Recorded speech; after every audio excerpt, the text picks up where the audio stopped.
5:45 seconds into it. I love these games because someone has got to win. Two teams looking for their first ever win in the National Preparatory Association. It's a big game for both of these teams. You have Halifax Prep, their inaugural season in the NPA. You have St. Laurent, legendary coaching staff, rich tradition out of Quebec. This is a matchup that has the makings of being something special for both of these teams.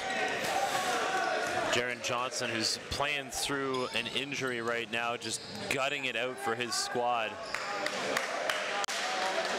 We saw him get a little banged up yesterday with the shoulder and fought through it. Yep, St. Laurent out to a 9-0 lead. They take a quick timeout. Stay with us. We'll be back after a short break. NPH events. There's an opportunity to get involved at the ground level. NPH hosts elite level high school tournaments to national club team championships throughout the course of the season. Now is your chance to get involved with the fastest growing sport in Canada with the industry leaders and influencers. Get in the game today and join NPH in growing basketball in this country.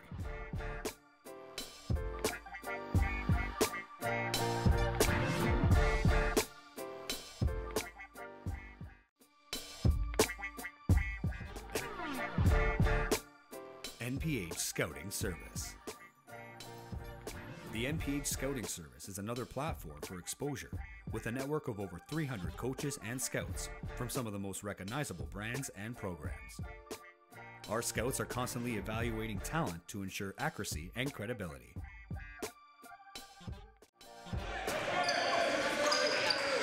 We're back live.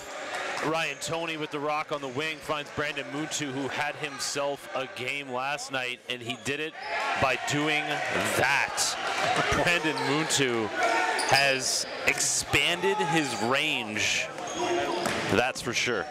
Looking for a source of offense on this Halifax team, and he certainly provides that.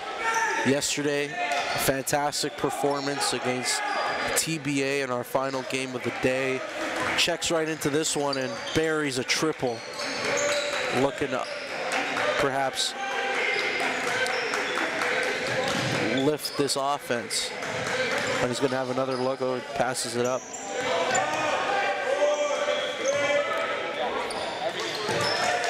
That shot's a little wonky, but don't trust the form. Don't judge the form. It's Johnson burying that triple. And that's what he does. He has the ability to stretch the floor, get out beyond the arc, hit threes, and then, of course, put it on the deck and attack the basket. That's part of his arsenal. Well, this will be the game. Trayvon Minot has a ridiculous size advantage as it takes on the entire Halifax Prep squad for 4 offensive rebounds there. Oh, just look at that battle for inside position. It's not much of a battle. But we saw Halifax Prep go up against that yesterday, taking on the 7-footer that TBA's just added to their roster. So, you know, we were talking about yesterday about adding, you know, that type of knowledge to their game so they can now apply it against Trayvon here. And on the other side of things is, you know, Halifax Prep can shoot from range, and St. Laurent has not been able to show the ability to close out on perimeter players. Well, we're not gonna sugarcoat it. This game means a lot for these two teams because it's a winnable game for both of these squads, and just the idea, the notion of picking up a win this weekend for Halifax that traveled 15 hours to get here, for St. Laurent that's coming from Montreal, the Quebec region. This is a big game. This is a measure of how you stack up, and for Halifax, this is a 6-0 run now, pushing in transition again. Muntu tries to dump it off to Toney, who couldn't handle it. Andrew Keogh, who's in the last month and a half has made tremendous strides for this Express squad, getting a start here today. And it's, you know, it allows, I don't know, there's two ways to look at it. Either allows the Express to go small or forces them to go small. But I think also they're dealing with an injury to Arnaud Nyamaji. So, you know, you're looking out on the floor there. You got Andrew Keogh, I guess, starting at the point. And then Manu Seni, I guess, in the backcourt with him. Ben Datro, I guess, kind of playing the 3.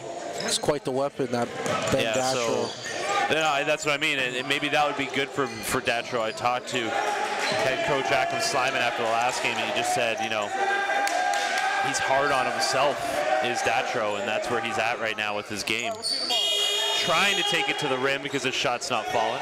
And that's exactly what you're looking for him to do. And there's 4 on the shot clock there, and he's able to create something. Although it doesn't result in a foul or a bucket, he's still generating. He can generate his own offense, and that's at this level. That's also a key indicator of, you know, a player's ceiling, so to speak, and their skill set. To what extent can they create for themselves and create for others? And Andrew Keogh's been doing that as well for this team. I was very impressed with him this morning in their game against Crestwood. It's a quick turnaround for St. Laurent, so that's also perhaps a factor. Although this morning that game got a bit out of hand, but you know, they want this one bad. There's no doubt about it. And I know you had the opportunity to speak with the coaching staff following their game this morning, Jason, and some of the feedback that they're just trying to figure out how they can win a game, right? What's the recipe? So it's a learning experience for them as well on the circuit. There's Trayvon Minot. Oh yes. The big man throwing it down. Will be doing that for the Champlain Cavs soon enough. Jaron Johnson. I like it. Unorthodox stroke, but it gets the job done. He buries another. Look at this defense. This is the Jaron Johnson we've been waiting to see. Yesterday, obviously dealing with a little bit of that shoulder ailment, and you just wonder. Obviously, he's a weapon just being out there, his presence alone. But you wonder what type of impact he would have had last night. Because for most of that game against TBA, the Halifax was hanging around, and they were getting big contributions from some unlikely sources, and it was a performance that certainly could have gone either way, all the way up until the 4th quarter, a game that was still hanging in the balance. What I like I'm seeing from Halifax Prep right now defensively is they're just using their body to box out. They've come up with resulted in a couple of over-the-back calls as a result. And listen, last night in our broadcast, heaped a lot of praise onto Marcus Eaton, and Jaron Johnson with the hot hand, feeling it. You know, I was warned after last night's game that, you know, Marcus Eaton kind of had a private conversation with Jaron Johnson saying, like, listen, you know, if you don't want to go, I totally get it. And Jaron just said, you know, let's see what I can accomplish out there. You know, he's going to have to play a little different than he's used to, maybe on the defensive end, because of the, you know, just the ailment that he's kind of battling through. But it's not affecting him on the offensive end, as he has hit some big shots. Got to get a hand up in his face, because he's a guy that once he gets going, he's difficult to stop. You don't even want him to get going and try to slow him down. You need him. Nice move by Datro. But you got to respect that jump shot, right? You have to respect that. That's a big part of his game and his offensive repertoire, is his ability to shoot from beyond the arc. And then, of course, you'll see he's gonna take advantage of that, and maybe with some aggressive closeouts and start putting it on the deck. He gets the foul line, and I think Halifax Prep might have the recipe, the key ingredients here today to pick up a win. It's gonna be tough. There's obviously depth. You know, they're only rolling with 9 guys. Oh, and they're also taking on a St. Laurent squad who's playing their 2nd game of the day.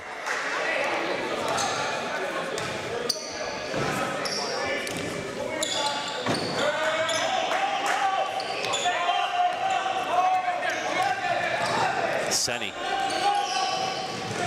getting around to the rim, gets his own rebound. Some good hustle. You know, Halifax is a team that, if they're, you know, over the long haul, if you're able to start expanding your web of recruitment and now maybe can entice players to migrate down to the Maritimes and come in and commit to the program, I think there's opportunity for growth. And that's big. And we see it with a guy like Brandon Muntu, who, he is, you know, making a move in the open floor there as he's fouled. But getting a guy like that to come from Calgary, and we talked about it last night, it's a referendum on the program. That in and of itself plays a significant role in trying to attract players. So, you know, you get guys like that, that's a starting point for you.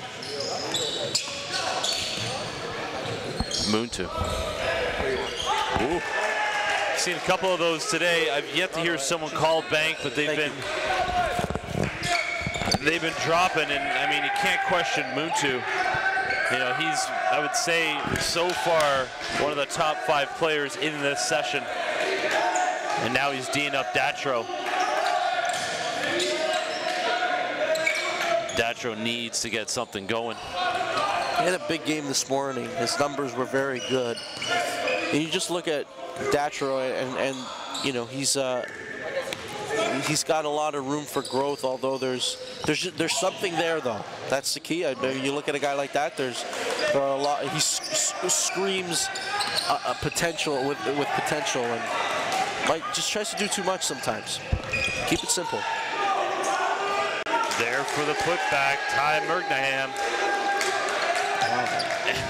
Double-digit I love advantage. taking a look at this Halifax Prep squad. They are jacked up with a 10-point lead. Stay with us.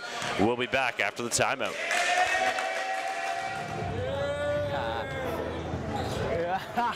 Chill, chill.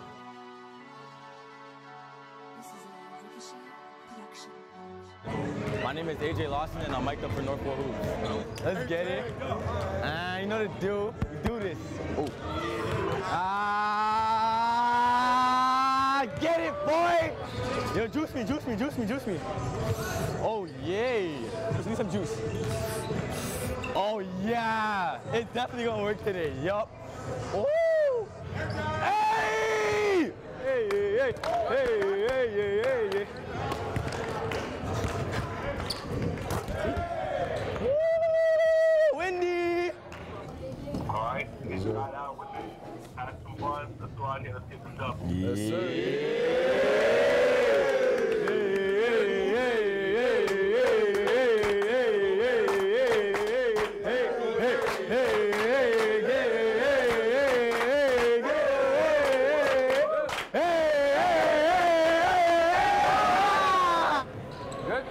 Straight blood. We're back live. 10-point lead, Halifax Prep.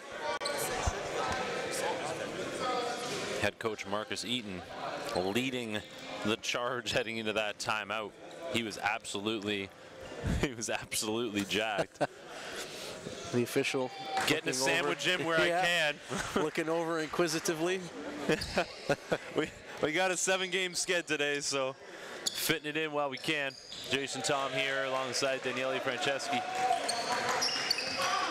Halifax Prep being paced offensively right now by Jaron Johnson. 9 points in this first quarter. He's got 9 of the 21.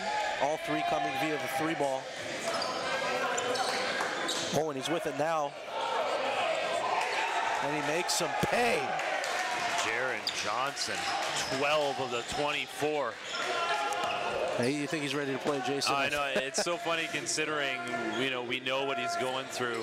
And how many times do you see this, like in sports, and especially the game of basketball? You know, the Jordan flu game, all the other ailments, and sometimes, you know, Paul Pierce being carried to the locker room and coming back. And I'm not equating this to that, but I'm just in the same vein. A guy who you know is battling an injury, undermanned squad, they need offense. Jaron Johnson providing it. Sometimes all you need is a little bit of adversity to I talked to you about that yesterday, right? kick you into another gear. Yep.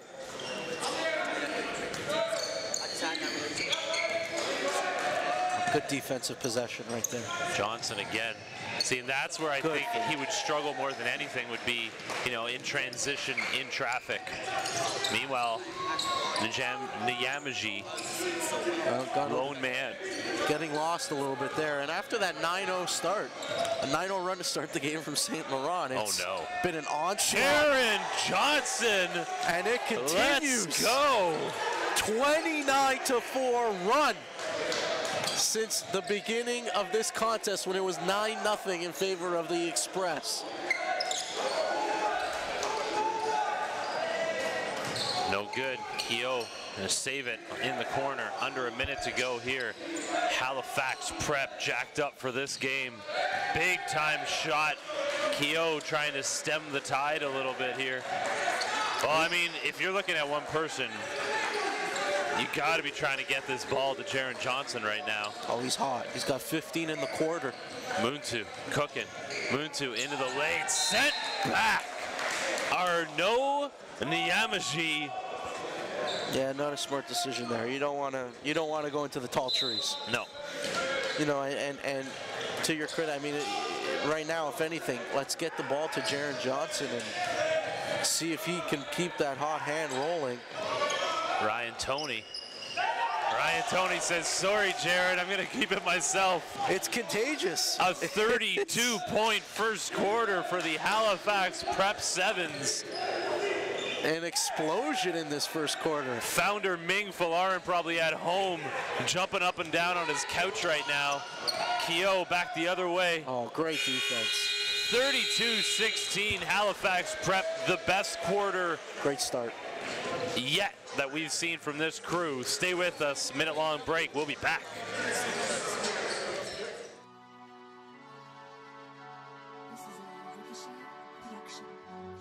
I'm Kellen Sines and I'm mic'd up for North Pole Hoops.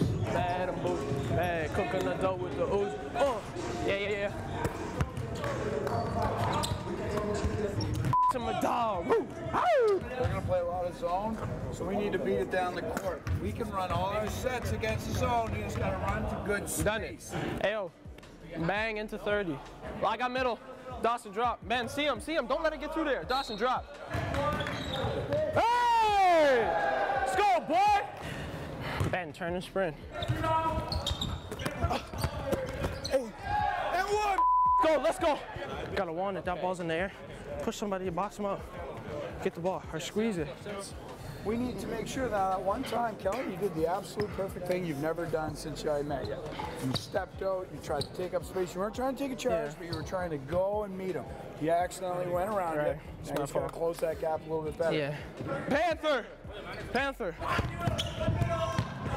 Hey! Turn up, Ben! Don't run into him if he's there. Suds, wave him off. Box! You keep looking to pass. You got to look to attack. Quit catching the ball right in the middle. Either be on You got to get on that side or this side.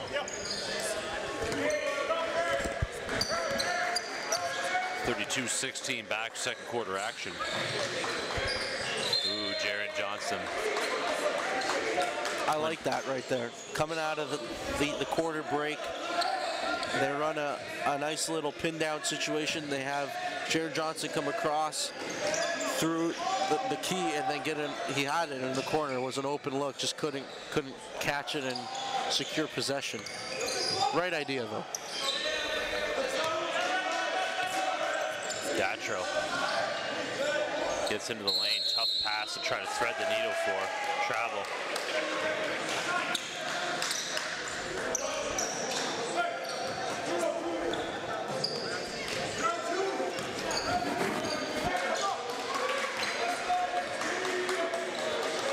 And how big would this be for Halifax Prep? I mean, what a start to this game. It was a 9-0 run by St. Laurent. Oh my, shake and bake. Boy, that would have set this place abuzz had that gone down. Put it into a frenzy. Gets it back. Big time shot. These 3-point percentages as a team going through the roof right now. They're just hitting everything. And I know how big this would be for the Halifax Prep Sevens. I mean, because St. Laurent, you know, they play their normal schedule back home in Quebec. So, I mean, a lot of these games is more opportunity for them to get better they're going to take what they learn here playing against older, bigger competition a lot of the times. They're going to take that back and be able to use that in their league play. Halifax Prep, this is their league play. So this is huge for them. This is huge. Yeah.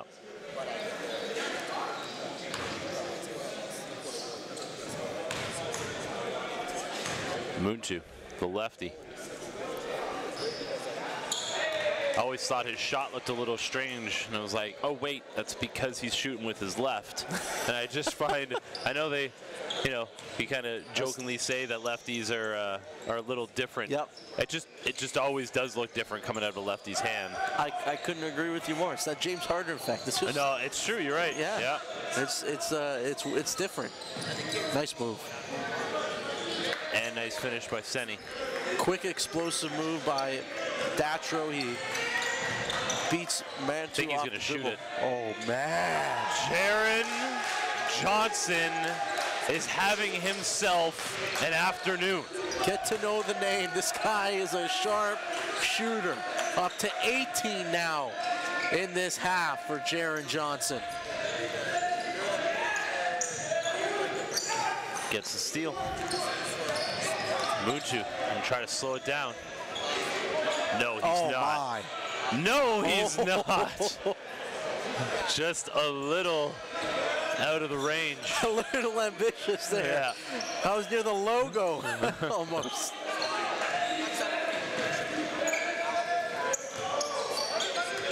And the Express are going to have to make sure they don't get into a three-point shooting competition here, because they don't need them right now. They need to get some stops.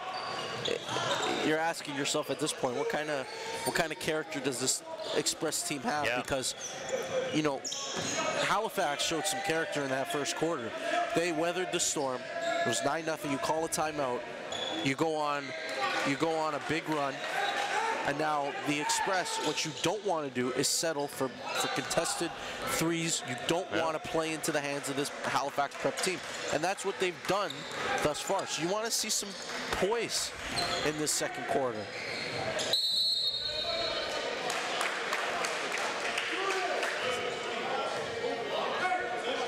.650 to go in the second quarter.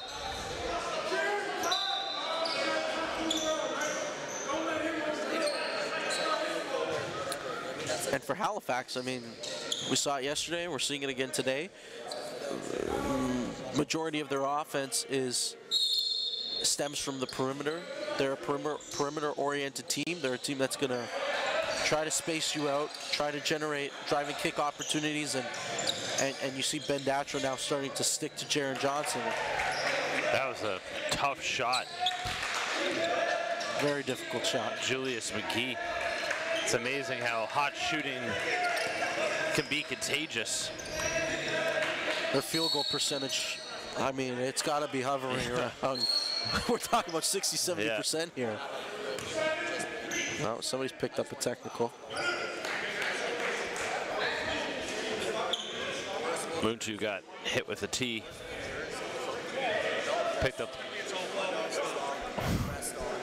Got hit with the tee after picking up the personal.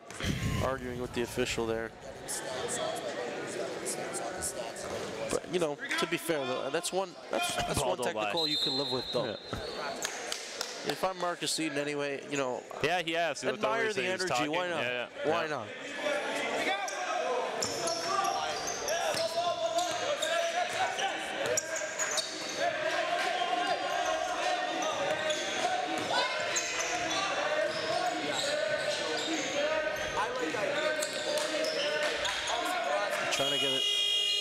Trying to get it down into the post.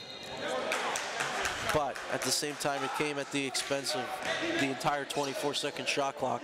You didn't get a good look. You didn't even get a shot off. Halifax doing a good job of aligning themselves defensively, where they're getting multiple bodies on the big guy down low in Minot, and it's obviously a size advantage. But they're doing a good job. Look at this. McGee. Look at that. Julius McGee, you know, is really struggled to find his game this year, and I think a lot of it has to do, he's given up so much size, but against the St. Laurent squad, he has an opportunity to kind of get it going, and that mid-range game's been strong. Datro and the foul. Continuation. Yeah. We've seen that, a situation, a scenario unfold like that. And we're seeing emphasis being placed on it from an officiating standpoint when we look at collegiately and professionally. And now there's a lot of emphasis on the shooting motion and confirming whether it's a shooting foul and continuation, the shoulders, making sure there's all these different. It just seems like there's a variety of denominations, and it's, you know, we need some uniformity. So yeah.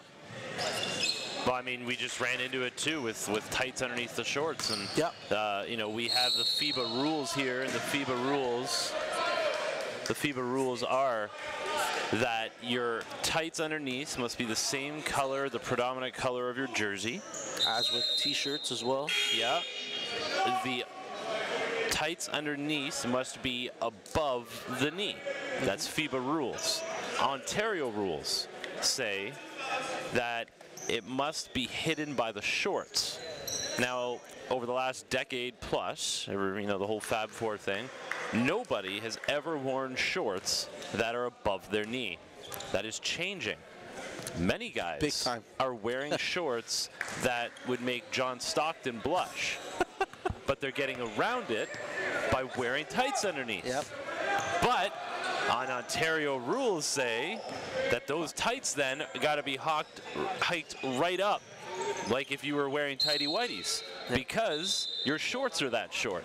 So we ran into that before this game, and I mean, you can't fault the officials, right? Well, they're just going based on the rules. Exactly. Right? They've obviously they're certified under the OABO, and they go based on the rules that we're playing by, and if it's FIBA rules, you're abiding by the FIBA rule book, and it's a fashion. It's all about fashion nowadays. Yeah. It's a fashion statement, because if you look, and these kids are all watching the NBA in college, and you see guys like, you know, with the full leg tights, and you know, the sleeve on the leg. And it did get out of hand. I mean, like, guys look like that they were out there wearing like jogging pants at some points, right? Absolutely. So, like, I get it.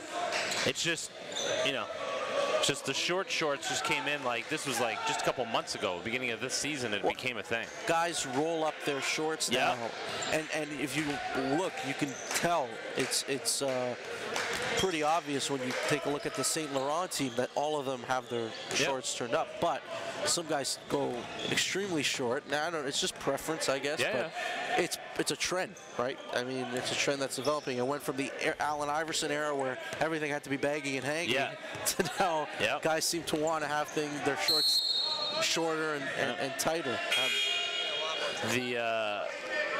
Actually, the first guy I remember seeing with the folded waistband was actually Brady Heslop. And I think it had more to do with the fact that his shorts were too wide for him because he was so slim at that point. Anyways, 19-point lead. We're going to take a quick break. We'll be back. Back out to Pangos. Got it again. Pangos is knocking out all these open threes.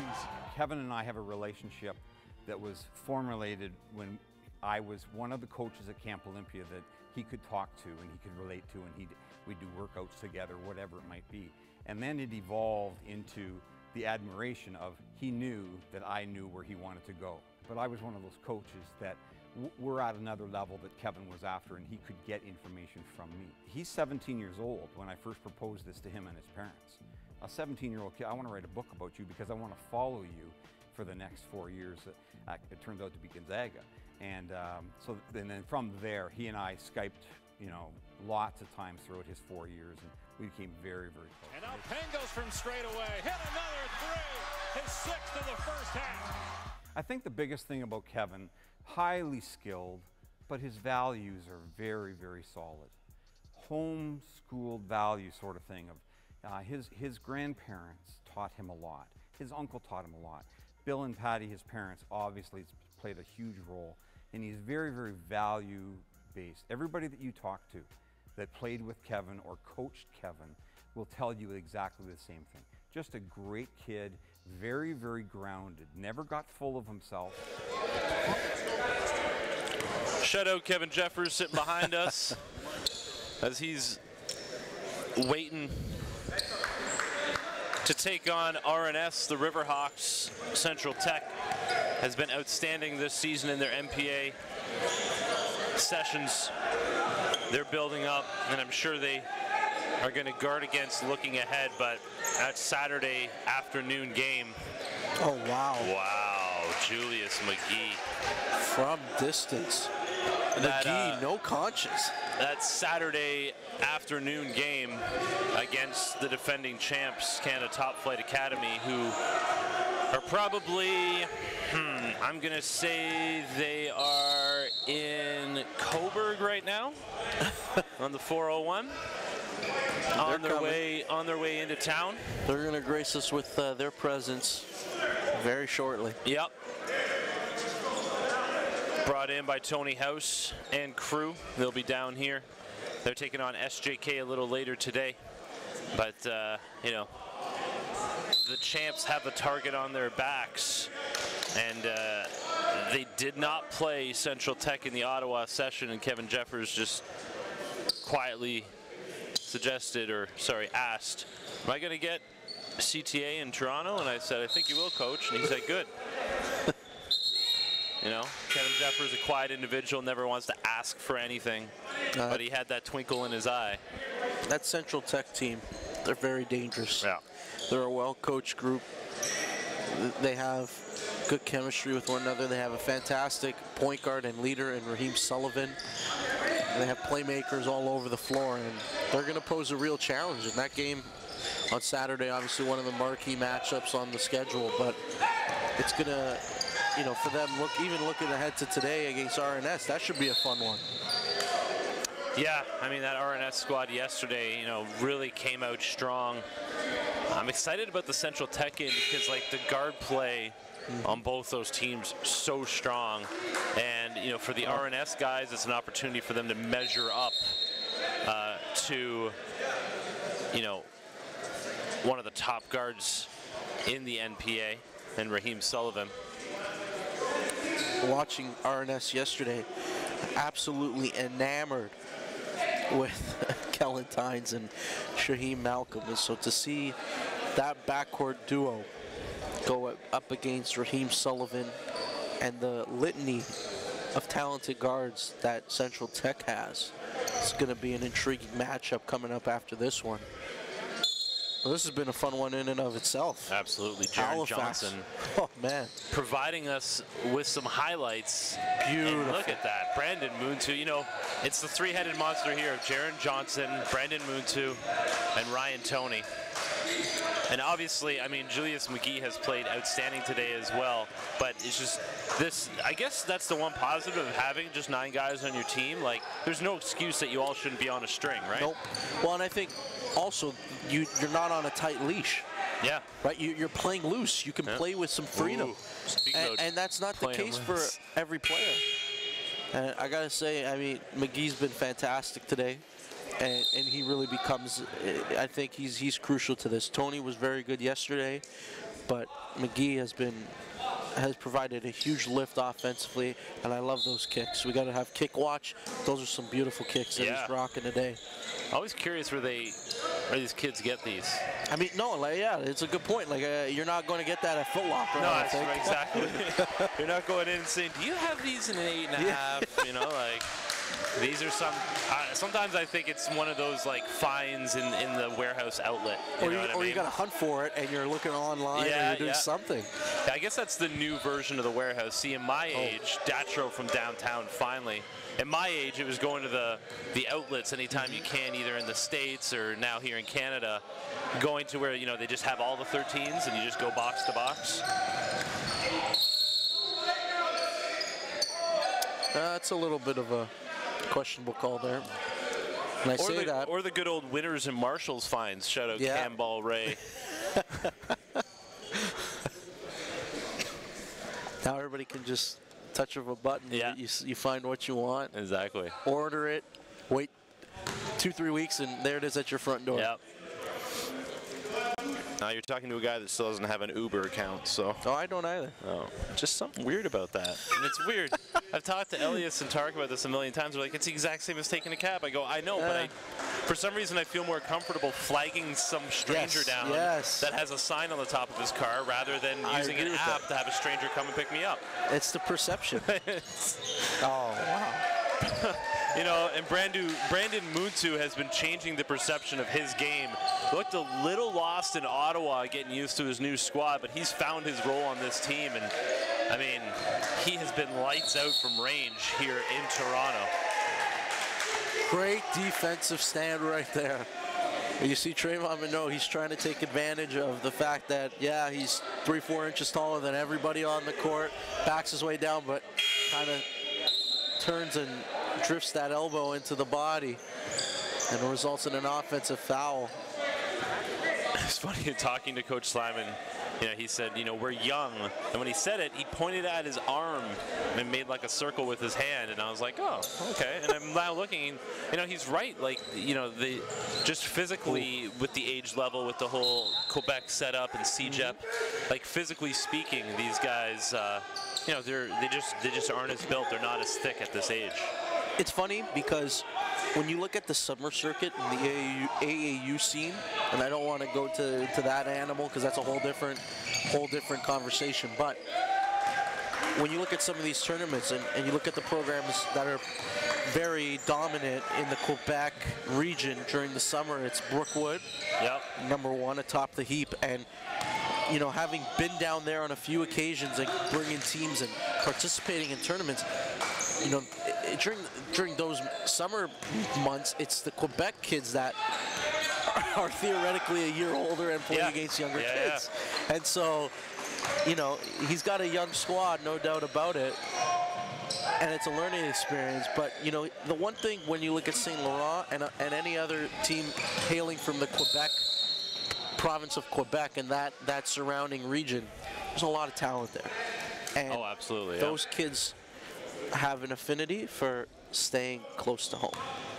Right? Yeah. And it's culturally, I feel like that's an actual thing. Like, it's an actual fact, something that they think about. Well, St. Laurent's a perfect example. You know, we talk about them being a storied school, and the reason for exactly. You look down the roster: Montreal, Montreal, Montreal. We can go even further. It's St. Laurent, St. Laurent, St. Laurent, St. Laurent, which is a tiny village within Montreal. And you know, a lot of these kids, you know, they're you know, second-generation Canadians with their parents, you know, arriving from other countries. Coach Akram gave me a great story of his family arriving here, and he was just 7 or 8 years old, arriving from Lebanon.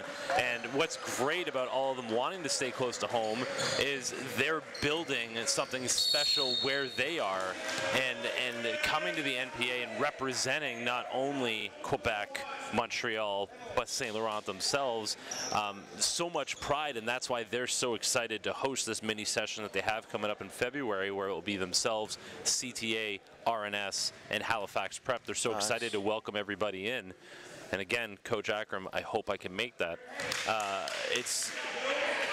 They're excited to host and bring everybody in, and I mean, at that point, like, depending on how the rest of the session goes, they may be a team still without a win in the NPA, but you know, these guys aren't hiding. They're not, you know, going home and tucking their tail between their legs. They're welcoming everybody in, and they want to put on a show and pack that gym to create the atmosphere, and again, allow all these people to know everything you just said about staying close to home. Will come and see what we have, and that's very exciting for me. Yesterday we talked about how sports, basketball, you know, in general, but sports in general has the ability to unite and to bring people together. And for the Quebec's basketball scene, it's created a real community, a sense of community. I think that's one of the highlights for that region. Final seconds here, the first half. Julius McGee beating the clock. Try to draw the foul, not happening. It's a 17-point lead for Halifax Prep. Stay with us. The Express have a run left in them, and Halifax Prep looking to hold on for their first win of the NPA season.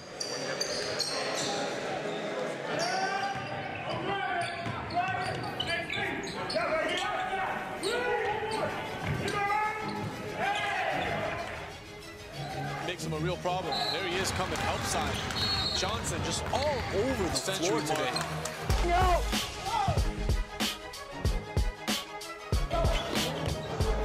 Didn't think he was going to make it, didn't. Here's Jaden Johnson.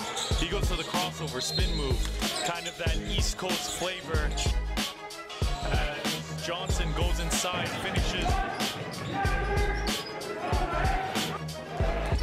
A scoring guard. He could actually play a little bit of point. Nice move by Jaden Johnson. He's saying, don't hold for the last shot. We just need points.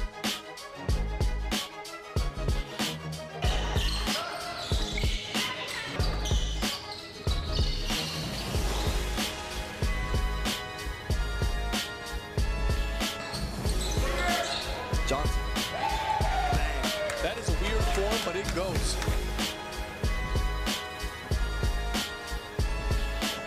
In his style. Again. Be in attendance over the course of the weekend.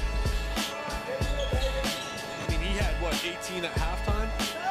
18 for enough of it.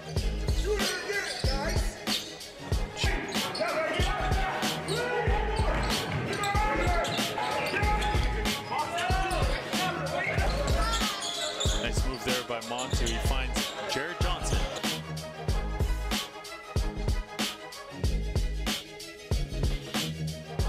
Porter winds down. Ooh. Nice. In this event. Yes, sir, he does. He needs guys to hand the shot. I didn't book it. Let me shoot. He can't shoot.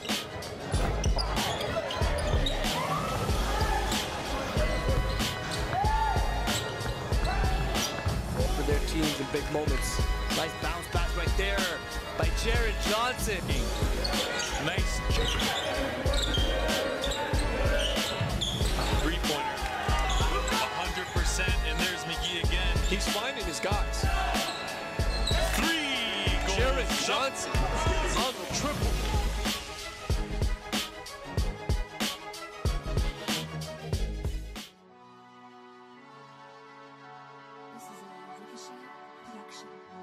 I'm Jacoby Neese, and I'm mic'd up for North Pole Hoops. Okay, Trey. Okay, Trey. Okay, Trey. Yeah! Let's go, man. Let's kill, man. Let's kill. Hey, prove a point right now. Number one in NPA right now. Big game. Let's go, man. Step on the ground. Number 1 on 3. Number 1 on 3. 1, 2, 3. Number 1. Good. Give me 3. Yes, sir. 34. On his head! Let's go, boy! If you don't cut off the skip pass, if two guys are back, then talk, then you come back. Hey, we have to trap harder so he can't see that far pass. Come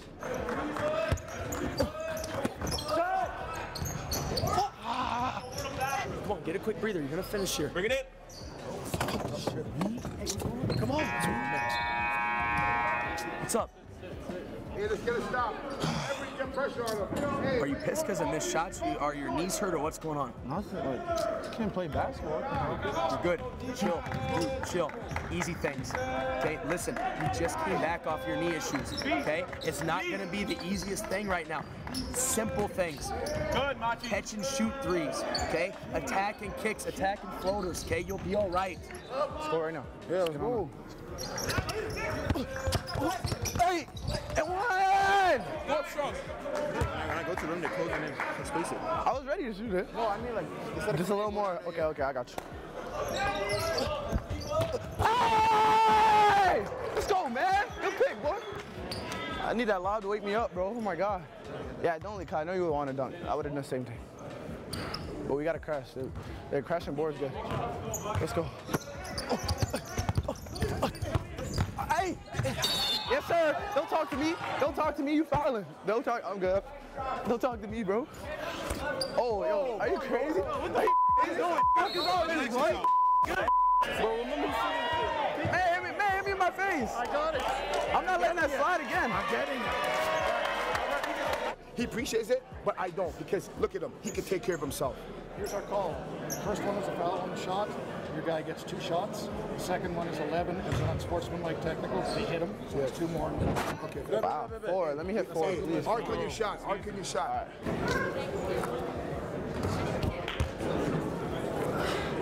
They got fouled me again. Let's go. Bro, the man actually slapped me. Oh my God. We're back live. 57-40.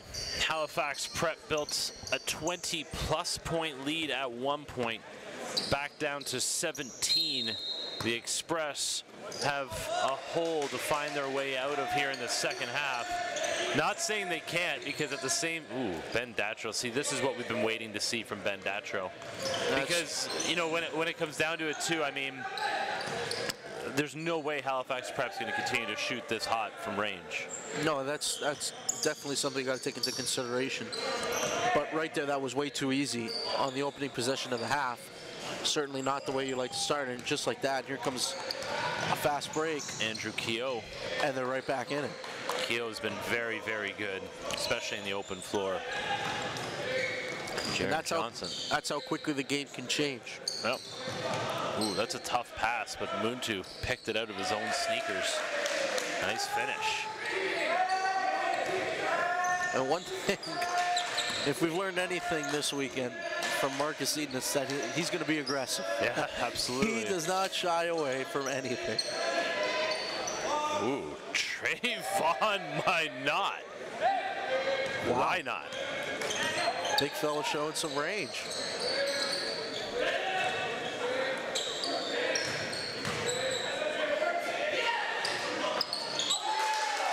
Well, Logan Rousseau getting his name on the board after a pretty quiet game yesterday. Going with a 3-1-1 zone press, very aggressive strategy. Especially with only 9 guys. I mean, Halifax Prep played late yesterday. They got another one today. You do have to think about fatigue a little bit. Well, you're looking at guys in Johnson, McGee, who have played the whole game thus far. Yeah. And you're looking at Muntu, who started the game on the bench, subbed in, and hasn't come off since. So we'll see how long they can sustain this pace for. St. Laurent asking for a foul. I think the officials are saying that 24-second shot clock happened before. Really was right at the same time, it seemed like. Leads down to 14. Man, 2 things are going to happen here. Either St. Laurent is going to have a comeback that they are going to be absolutely jacked about to get their first one of the season, or Halifax Prep is going to have a heartbreaking loss after building a 20-point lead. Now, at this point, it's about execution. Halifax Prep, they've done the hard part, which is staking yourself to a lead, playing some really, really good basketball. But now you need to have a solid 20 minutes.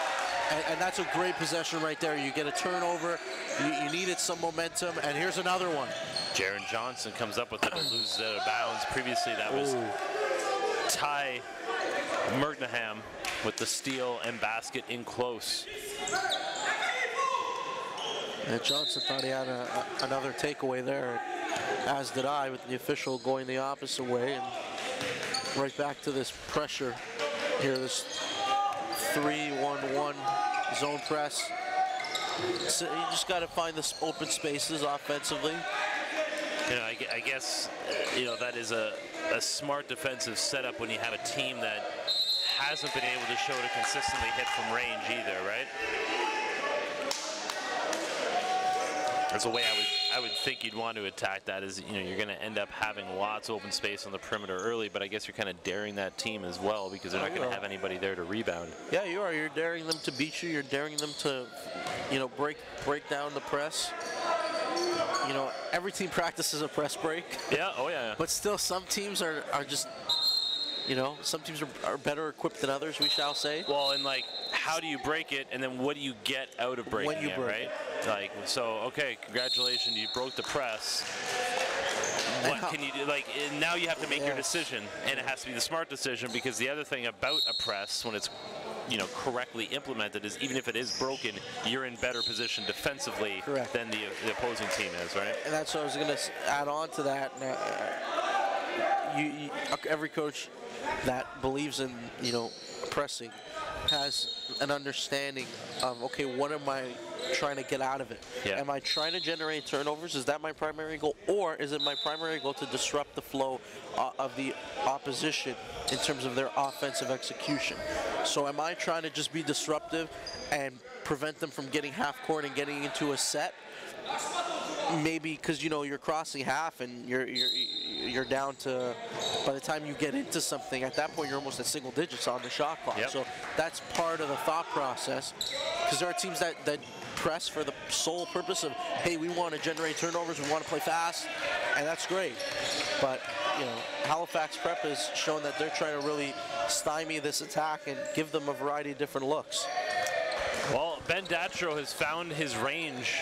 It's taken him 2.5 games, but he's finally got it going. That was on the floor well before the shot. Leads down to 11, and I think Marcus Eaton just said that to his team. Hey. You worked so hard to establish that lead, and they were obviously, their field goal percentage in that first half was off the charts. And unsustainable. Exactly. And that, oh. Well, when you have bite your tongue. McGee deciding, no, we're not done yet.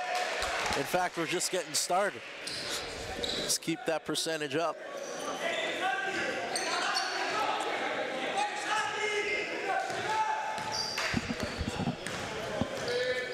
Jaron Johnson running off the Rousseau screen. Oh, easy peasy. By not looking behind him saying, hey, can I get a little bit of help? Jaron Johnson also chiming in and saying, yes, indeed, that was too easy. Ooh, my not. A little Euro step himself, plus the foul. You know, that's tough. At some point, I'm expecting Trayvon Minot to just say, you know what, I'm going to take this. You know, and it doesn't have to be for the entirety of the game, but I'd like to see a stretch where he just dominates. You hope to see that. His size is so misleading. Yep. Because you sit on the sidelines and you're like, well, this guy should be able to do this and this and this, but, you know. Well, then we're judgmental because you look at him and you're like, holy. But that's part of the game. Yep. And, you know, that's comes with the territory. That's what we have, that tendency. Brandon Muntu bringing it up. Hands it off. Ooh. Got it back. Luckily, Rousseau now in the post. Not where he'd want to be, I don't think, but Muntu launches from range. Gets his own rebound. Wow. Brandon Muntu. Good hustle. Yeah, he knew it wasn't going in from the hop. They always teach you, young kids watching at home, out of bounds. Good call. Follow your shot.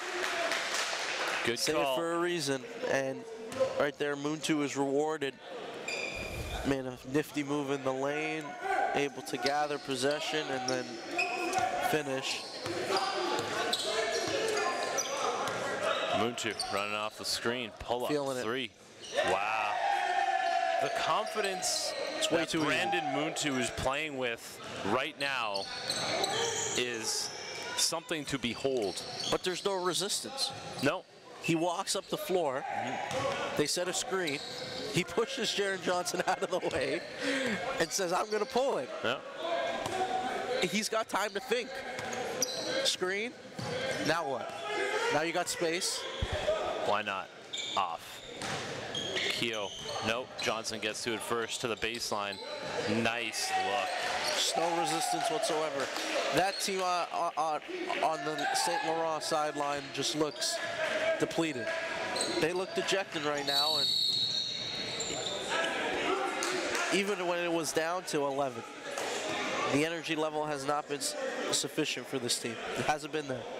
And that 11-point lead has now been ballooning back up, sitting at 20 right now.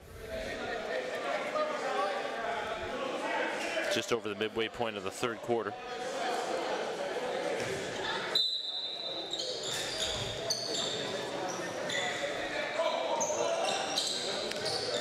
Those passes always just scare me. Very dangerous. I don't have any skin in the game. I don't even care if it results in a turnover. I still take a breath in. Very fortunate to come away with an and one opportunity on that possession. And I think right now, with the way everything's going for this Express squad, I think one of the goals will be to try to get some confidence back into the game of Ben Datro, and I think we've been seeing that a little bit here. Got to go from deep and opening up his game in the driving aspect as well.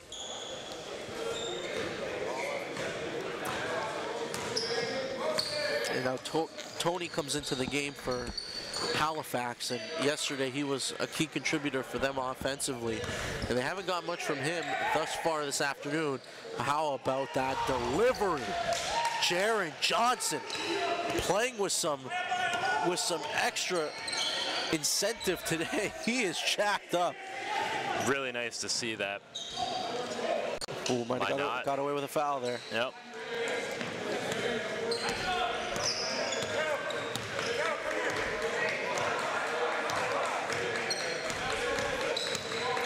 Oh, faked the handoff. Ooh, that was a kick ball that went uncalled. That was in plain sight. Yep. Datro, miss, offensive rebound, putback. And a timeout. I like this timeout. It's a good timeout, and when we talk about this Halifax prep team, they run through Jaron Johnson. He is the engine that drives this team, and without his contributions today, they wouldn't be in a position they are right now, up 16. I like this timeout, but Jaron Johnson, you look at his ability, one, to shoot the basketball, that stretches you out, and then as we've seen already today, when you're looking at that adds a whole different dimension. All of a sudden, now you're getting defenders who are going to overplay you. You get the bigs who are going to hedge hard on those screens. It's going to create driving lanes, and then he gets to the bucket, and he can finish with both hands. He is the guy that is the X factor for them, and we saw last night they didn't have him for parts of that game. Part of the reason, even though they did compete and they were right in the thick of it all the way throughout, they came up short, but today he's been phenomenal, and he's logged every single minute up until this point.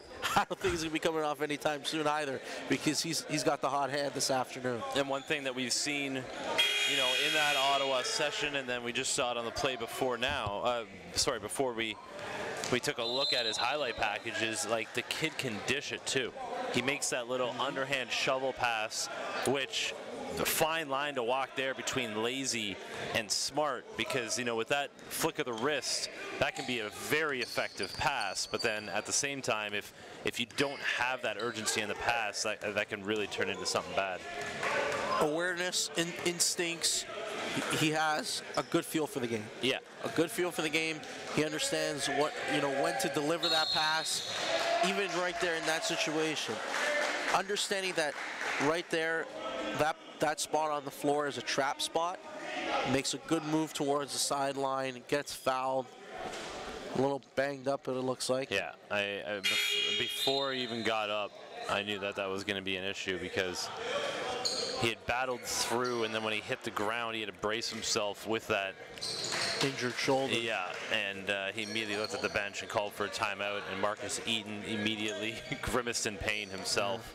That's the first breather we're going to see from him, and we'll see if he can get back in there. I think in a perfect world, Halifax Prep would be able to hold on to a double-digit lead for the rest of the quarter with him on the bench. But they're going to have to play smart, and Brandon Mutu is going to have to do things like that, but actually drop it. It's a good decision to outlet the ball, just not a wise shot at that particular point. Especially, you know, in the shot clock. It was early in the clock, and you're nursing now. You're trying to maintain a double-digit advantage. Yeah, they're going to have to get away from this launching from range game plan. And Marcus Eaton on point. Stop shooting like that. And he doesn't mean it in a, stop shooting poorly. He just means, like, stop taking shots that are going to result in that. Just stop taking low percentage shots.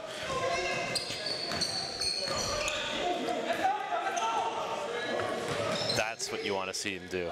That's what you need.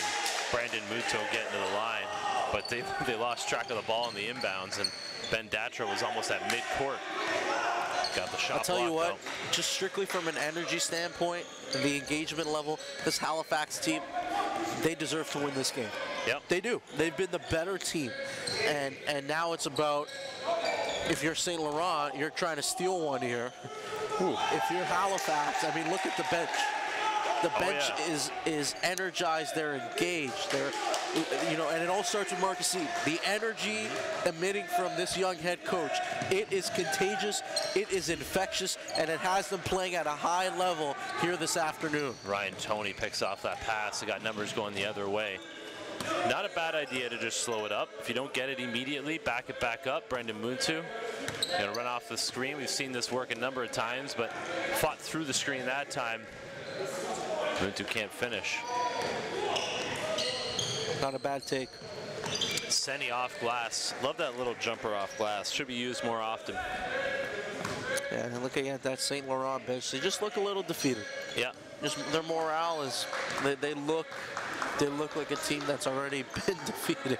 If they get back to single digits, it's amazing how that can turn around, but they're going to need to get that done. And this is a guy who can do it, Datro. I've seen that so much this week, and not just with this team, with so many teams. Guys jumping into defenders, looking for fouls. And Halifax Prep has been so good at not giving that up.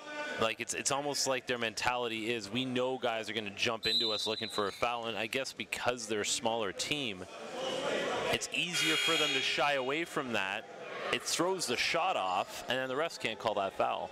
That was one of the big takeaways, for me at least, last night. Against TBA? Absolutely. Yeah. Their defensive rotations. And the only difference really in that ball game was strictly talent, right? Yeah. I mean, let's be honest, TBA the more talented team, TBA the more skilled team, the more experienced group, and it showed.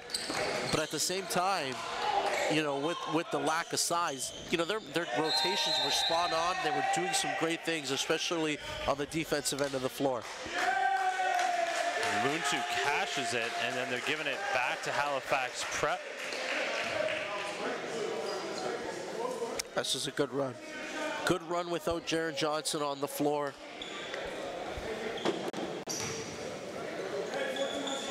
Yes, a foul away from the ball at the same time that shot Muntu again.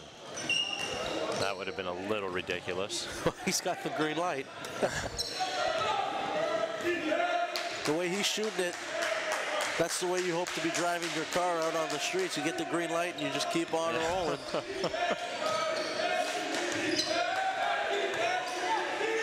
Kickball. Dwumfor, who we have not heard much from today at all. This Halifax Prep team, check out the bench on the white side of the ball. That is what this is all about, folks. 17-point lead heading into the fourth. Stay with us. We'll be back to Crestwood Prep. The first and only NPA championship banner currently hangs in our nation's capital, the home of Canada Top Flight Academy. But it didn't come easy for Ottawa's only boys prep basketball program, who lost the first 5 games in the program's history before a team meeting put them on the path to making Canadian basketball history. It was a pretty rocky start for us, coming into our first year as a team and as a program. We started off losing 5 games in a row. It was tough. Everybody wasn't in the greatest mindset. That's the meeting that just changed everything. We were straight up with each other. We were all honest, and then we got better as a team. The chemistry got better, and then we started winning games, and we became confident. Ended up winning 13 in a row, and then it was just a great finish to have come out on top as the first ever national champions. As a founder, as someone who just started this, prep school, you have a vision, and to see it come to fruition sort of in the first year, it was one of the biggest thrills in my life. Being an Ottawa guy, so proud at every level. The Ravens and the Ottawa UGGs, obviously the club system with Ottawa. Brendan Muntu inbounds with a 17-point lead. Ryan Toney to the baseline for 2. I think they're going to try to keep Jaron Johnson that sideline if they can. Halifax Prep has another game today. Ooh, good finish. Finish. Gideon Dwumfor. Excellent finishes on both ends. And certainly for Marcus Eaton, it would be a luxury to keep. Oh, well, here he comes. Wow. So he's ready to go. They got a game against Crestwood coming up still today. got to keep something in the tank for Crestwood. And if the score remains the way it is, and we have a win for Halifax, that Crestwood game becomes a little bit fascinating, doesn't it? Because, you know, Crestwood's been, you know, they've been locked in this weekend, and they're 3-0. Yeah, I mean, it's going to be tough. But it's going to be very tough. But at the same time, you know, I think that's another game where, you know, if you get a team, and I don't think Crestwood falls into this category, but you know, you get a team that might be taking things for granted. So now, having said that, you know, Crestwood's heading out to a tournament this weekend in the U.S. They are, you know, they jammed their schedule together to have 4 games over 2 days. We saw them play the Young Bucks late in their game earlier today. And if they do that again to this squad, who get hot from range, I mean, if they build a big lead, Halifax Prep could definitely, you know, put a scare into them down the stretch.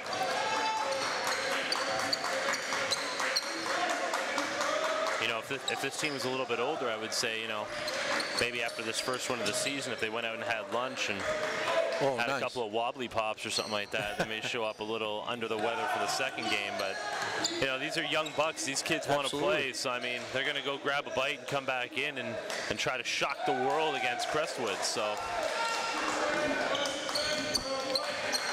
I mean, this is still a 12-point lead here. I mean, you were saying that St. Laurent looks defeated. The bench is starting to come alive, liven up a little bit. And that's the dangerous. You said it before, the live by the 3, die by the 3. That's what's dangerous. If Halifax Prep goes cold from range all of a sudden, I mean, we got 3 on the shot clock and it's a turnover.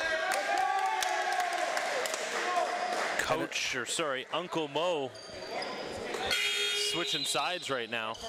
Momentum starting to swing the way of the Express. Yep. Turnover there, just no movement. It was a little bit stagnant. And they tried to dribble handoff at the tail end of the shot clock and deflected off of Jaron Johnson out of bounds. Andrew Keogh. Gideon Twumfor gets stripped by Johnson, who you can see is favoring that arm. He's holding it in. They've given up 78 in this game, but their defense, their rotations, and they're spot on. I mean, they've gotten hands in passing lanes. They've been disruptive. If they ever add, you know, down the road add some size, they're going to be a handful to deal with. McGee misses it all. No, you're exactly right. And you know, they were working hard in that transfer window to try to get some people in.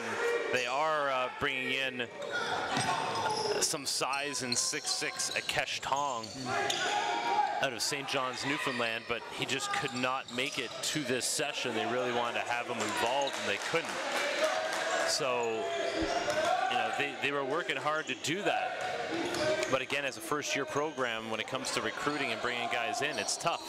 Yeah. Yeah. Shot clock had been. They need a play right here. They need to make a play. This is a situation they need to make a play here. They need something right now. St. Laurent, the Express on a bit of a run here. Said otherwise would have expired. And you gotta kind of kill this momentum before it becomes an outburst. If you're wondering there, that was the shot clock. Would have expired, but it was reset mistakenly by the table. So no buzzer went off. That was why that turnover occurred. As a result here, another turnover after a 5-second violation on the inbound. So the basketball gods evened it out anyways. 10-point lead. St. Laurent stuck 10. Have trailed by 20-plus points in this game. Ben Datro. Wow, you know, Jaron Johnson using his IQ right now. He knows that his arm, I believe it's his left arm, isn't very good. He's using that right arm to strip, and he's, you know, back-to-back plays. He's done that very, very well. Well, even if you see, I mean, typically, I mean, in that situation where it's a straight line drive, you put your shoulder, I mean, he turned himself kind of shielding it away a little bit. But, you know, that's with the intent of making sure that he can finish this game. So instead, able to strip it. Ryan Toney gambled, There came again, up empty. Leading with the right hand on the closeout on the contest. You can see he's being very, very judicious with it. Yep. These passes are not high percentage passes right now. Muntu looking to D up Datro. Blumfor taking it at Johnson. He's the guy, if you're St. Laurent right now, you want to attack him defensively because obviously dealing with that, with a little bit of an ailment to that shoulder, it's affecting him mightily on the defensive end, and it's pretty clear. I mean, it's pretty obvious, and that's like the second or third time now that we've seen in the last few possessions where he's been exploited off the dribble.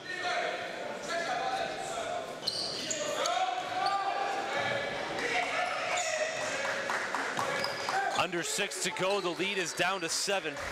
The Halifax Prep Sevens looking for their first win in their franchise's history, while St. Laurent looking to battle back for their first win in NPA history.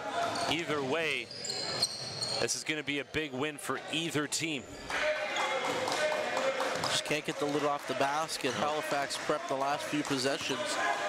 This last trip, it was a good execution, just unable to get the shot to go. It's a little too much dribbling for my liking here. Muntu. Man. Wow. Great body control by Muntu. And he caught it. And one thing I really admired about that sequence, he caught it on the move, puts it on the floor, and pushed it out in front so he could put it in a position where he could make a play.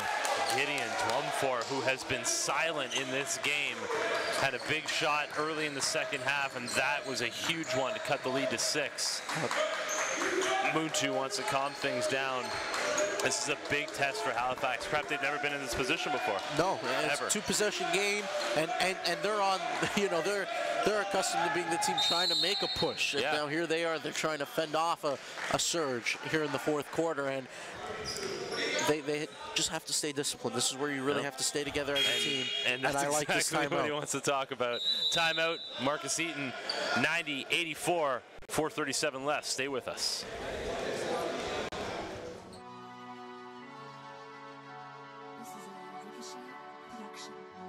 Hi, I'm Siobhan Minor, and I'm mic'd up with Norco Hoops. 1-2, Saint Louis strong. 1-2! Saint Louis strong. Si, au pire, il faut qu'on joue fort. We gotta start hard. Let's go. Prends-la. Oh. Oh. Let's go. Sorry.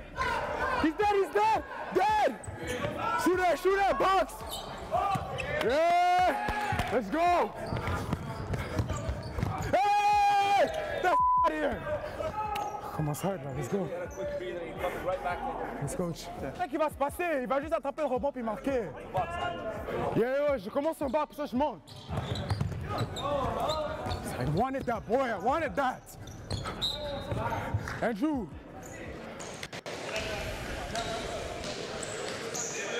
So it's a 6-point game, 4:37 to go. To lay it out for you, we have a team with the ball right now that has never been playing with a lead this late in a game, period, in their franchise's history. St. Laurent Express, very successful franchise. Oh, Brandon Muntu, sorry, and to continue that, and meanwhile, Brandon Muntu, number 7 for Halifax Prep, is a kid out of Calgary, Alberta, where they don't have a prep program. He decided to leave his hometown for the first time ever to go, of all places, Halifax, Nova Scotia, to further his basketball career. So we have a lot of underlying storylines. The Express have an historic franchise playing out of a historic school in a small village called St. Laurent in Montreal, Quebec. This is a team that's won many championships. Not at this level, though. They've never played at the prep school level. This is the first time they've been here. They have yet to win a game in the National Preparatory Association. So when you're looking at these two teams, it's easy to say there's two winless squads right now, but I'm saying that's what's on the line, and that's why you're going to see the excitement on both sides of the ball right now in this final 4 minutes. Oh, you can see it. I mean, Marcus Eaton in particular, standing the whole game, engaged, always engaged. The energy, the animation, it's phenomenal to see the expressions on his face. You can literally have a whole highlight reel of Marcus Eaton as he got a double dribble. You look at Marcus Eaton, he's always engaged, always conversing with the officials, talking to his players, barking out instructions. I mean, at this point, this is game number 8 of the season for Halifax Prep. The only thing they've won so far is the Best Dressed Award. This team shows up to every game dressed to the nines. Incredibly impressive, and I hope the rest of our league, you know, I'm not asking you to show up in a suit, but just, you know, take some pride in representing your team and representing this league, and that's what Halifax Prep does. And they got some amazing jerseys as well. Oh, but I mean, you know, we're not about winning awards like that. We want wins on the floor. Wow. And Jaron Johnson has had an outstanding game, an amazing first half. He's playing with an injured arm, injured shoulder, gutting it out. And Ryan Toney. How about that? Big defensive stand right there. Toney, the veteran on this team, the senior. The lone senior. Coming up with a big play defensively.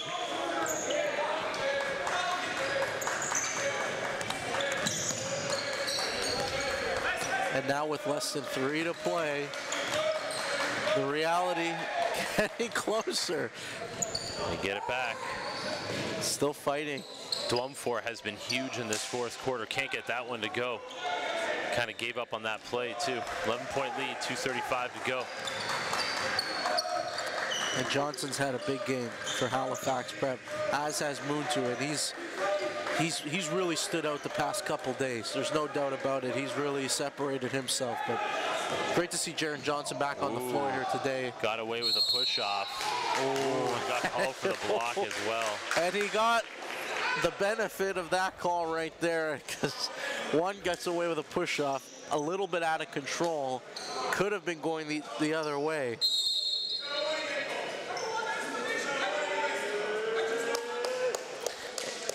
And in that, to give credit, I mean, I completely understand what's going on. Oh, and I don't like that. Oh, that. And now you see now the flow and everything's been disrupted. Everything's been disrupted. I don't like that. I don't understand why that was necessary. I really don't.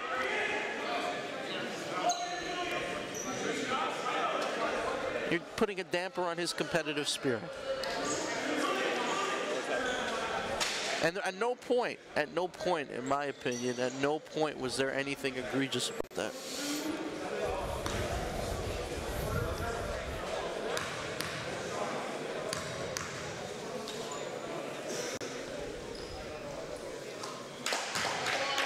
Moontu shooting the free throws for the foul.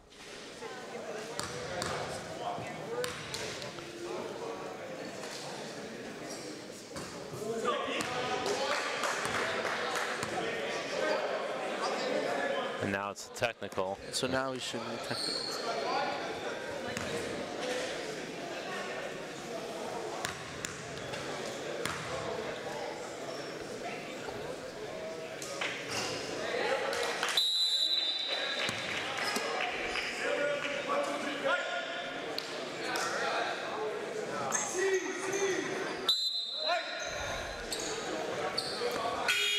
Ryan Toney inbounding. Front of your camera. And a technical like that just sucks the life out of you and your team. You can see it. Good move. Oh, wow. You know, Julius McGee is, you know, a player I was looking at heading into our last session. Really didn't shine per se in that one, but he has been huge in this game. Offensive foul. Going the other way. No, I think they're counting it plus the foul. Well, did they reverse that? No, they were counting the basket, and the Halifax Prep, I think, thought they were calling a charge. Well, the way the official motioned there, he stepped into it. And oh yeah, the difference between a basket counts and a charge going the other way is about a 30-degree difference on the arm angle, right? Well, and usually the way they emphasize certain, the officials like to get into it. That's their moment to shine when they get the charge. Hey, they're on the stream too, man. But it was the right call. Yep. It absolutely was. Muntu off the Tony screen. Datro jumps out on him. Jaron Johnson. Tough pass. Found its way to Tony. Wow. Wow, missing. Gets his own putback. The senior. That's a big offensive rebound and putback. The senior extending the lead to 14. Halifax Prep, don't look now. 101 points on the day. Quite the scoring output. An explosion offensively.